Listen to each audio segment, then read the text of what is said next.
The third factor that I want to talk to you about is the power of friends. So we've talked about everything you need is here.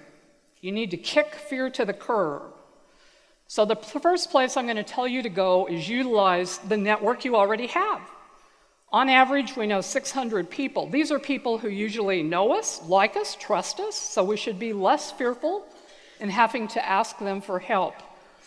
And this is the biggest mistake I see that people make, not using the network they have. And just an example, when I signed my book contract with McGraw-Hill, my agent called me and she said, I'm going to introduce you to Mike Muni.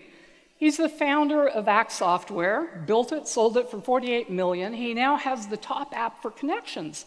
And I think the two of you could work on something together. He flew to Salt Lake, we had a charming dinner.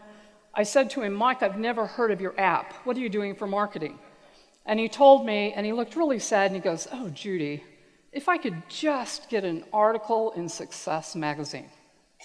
I said, Mike, when you go home, I want you to call my agent, who I've known for less than 6 months, who you've known for many years. Her best friend is Darren Hardy, who publishes Success magazine. Now, he almost fell out of his chair. And I can tell you, this happens to me week in and week out. And the thing is, we don't share with the people who are already in our circle what our goals are, what obstacles we're meeting.